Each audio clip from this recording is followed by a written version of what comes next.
Easy people, nice things here. I'm going to show you how you do the nice things super arpeggiator, patent pending. As I've said before, and I've said it several times, I only work with the Akai Force. There's many reasons to that, but the simplest answer is I've come to the conclusion I don't need anything else. I believe anybody could do absolutely anything on this machine. Apart from 7, 8 or 15/6 time signatures. Who knows? They might change that in the future. I kind of wish they didn't, but they probably are gonna. Anyway, I digress. Everything I'm doing is internal. You can do this and you can do this external, but you have to know A, how MIDI I/O works, and definitely how it works on the machine and devices you use it on. So, what is a super arpeggiator? Nice thing, super arpeggiator, patent pending. What it does is, it means you can choose the arpeggiator before you record them. Normally, with the arpeggiator how it is at the moment in 3.6 and 3.7, and maybe this version of the Akai Force, you have to press the arpeggiator in while you're recording the sounds in. So it means you've got to kind of know what you want to play and what you want it to sound like before you record it. I think that's bogus, myself. I think it's really bogus. I don't like that at all because I don't know what I'm going to play. I don't even know what I'm doing when I'm making music. This way, you can choose the chords or the notes you want to be arpeggiated, and you can go through them in real time and you can record them in real time, which gives you flexibility, which I believe is the number one thing about this machine. Hence the reason why I say you can do anything with this, because it's got a really broad range of flexibility, apart from time signatures. Just in case somebody comments about that, forget you and your time signatures. Anyway, and you can do 3/4 and 6/8, but no, you can't do 7/8 or any weird quirky time signatures from like the 12th century.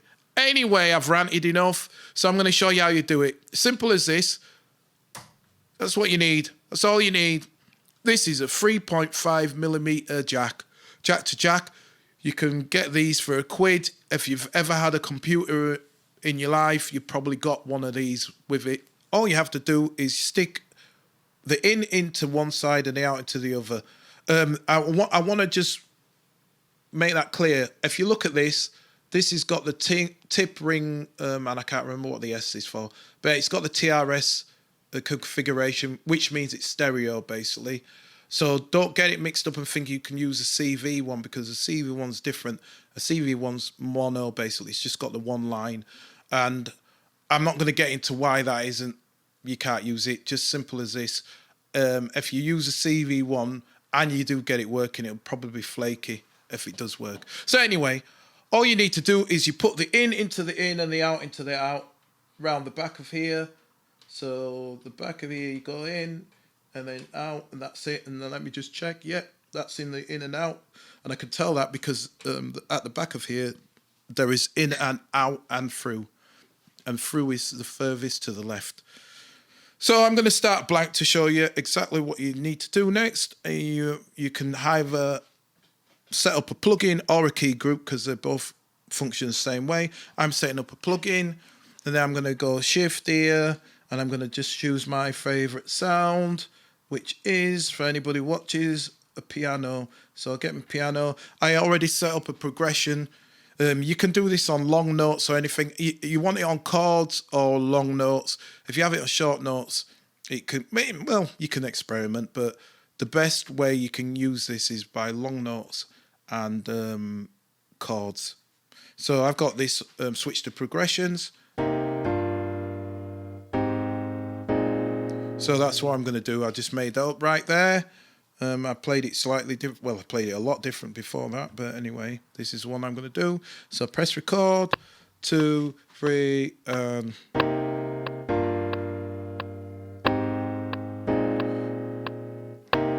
so that's that. Oh, good Lord. I'm keeping all in. Let me do that again. In time this time.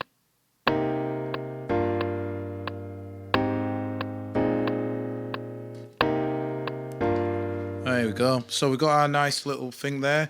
So the next thing I need to do is I need to set up a MIDI channel. The MIDI channel is the controller thing that controls this signal. So what I'm going to do is I'm going to copy them chords, what I made there, across to the MIDI channel, which is my control thing. I can delete it from the plugin.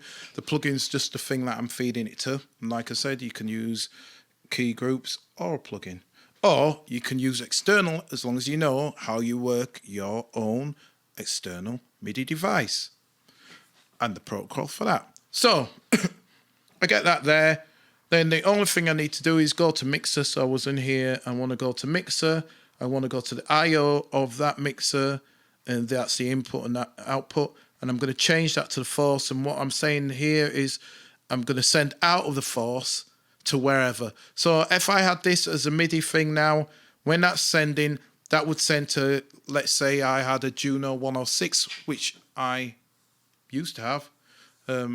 I nearly said I had it, but I just remembered I sold it to my mate. So anyway, say I had the Juno 106 or Super JX or whatever, I don't know. And I was sending it out to that now. That'd be playing beep, beep, beep, beep, beep. But I hadn't, because I've put it in a loop. So now that's going out and it's coming back into itself.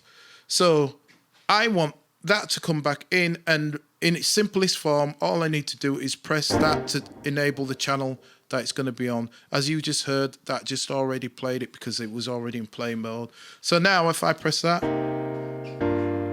this MIDI channel is playing this channel here, even though there's no information there.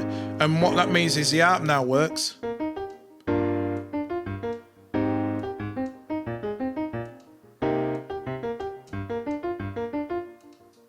So I can now record that information on this channel. So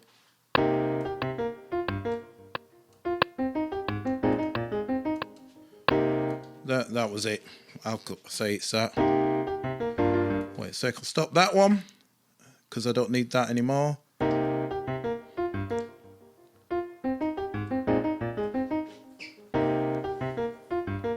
So I've got that. I could say, all right, let me have some strings on that. I could go here. Oh, no. Playing in the wrong one. So I'll go here. I have a pad. And then now I'm enabled on this one. So let's see. So I'll play some here.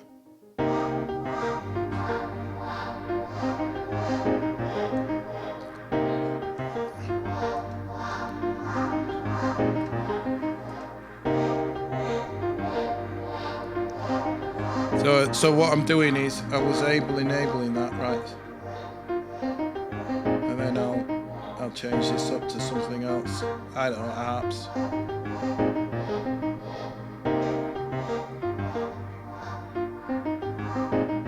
I don't know. You can't hear that because that's pads in it. So let me find something plucky. That'll probably do some.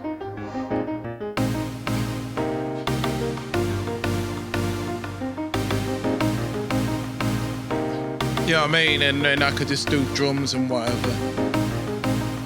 Do you know what I mean? And I can record this in, and Bob's your uncle. Or you might not have an uncle named Bob. But you get the general idea, hopefully. And yeah, that's it. So that's how you do Nice Things Super Arpeggiator. I hope that's been helpful. And till next time, as always, peace.